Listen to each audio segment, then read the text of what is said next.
In this video, I'm going to show you what happens if a defendant fails to check in. So on your admin panel over here, we'll click View Defendants. And we've got Defendant Joe Demo over here. We're going to send Joe Demo a check-in request.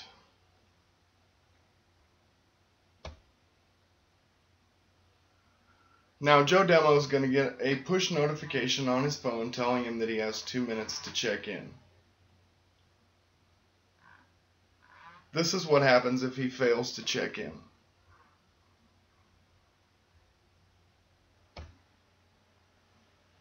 Alright, so we've waited the 2 minutes for Joe Demo to check in.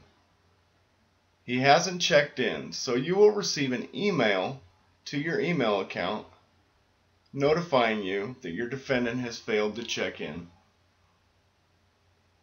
And it'll show you, notice, the following individual failed to check in within 5 minutes of the request. And it will give you all of the information linked to their account, their name, their address, the technical information for their phone. And because we haven't got a check-in previously from Joe Demo, there's nothing here.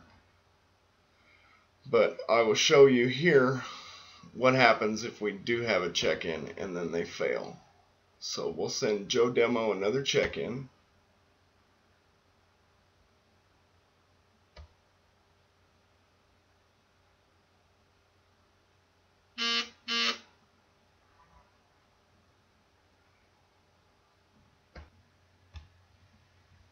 Alright, so this time Joe Demo's on the ball and did his check-in.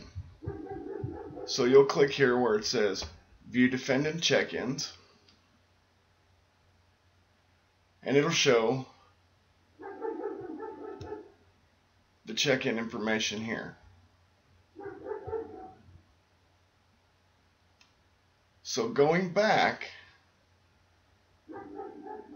we're going to send another check-in to show you what the email looks like if they fail to check in after they have already done a successful check-in.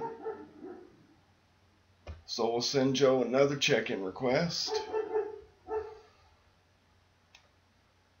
and we'll wait a few moments here. Now that we've sent a check-in to our defendant and he has failed to check in, you should see an email that looks like this.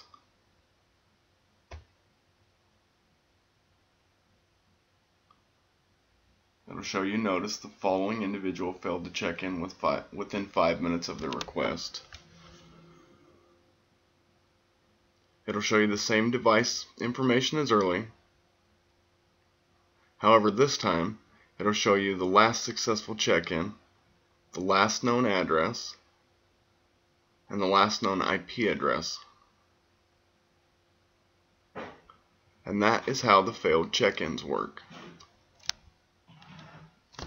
As always, if you have any questions, you can always check out our live support.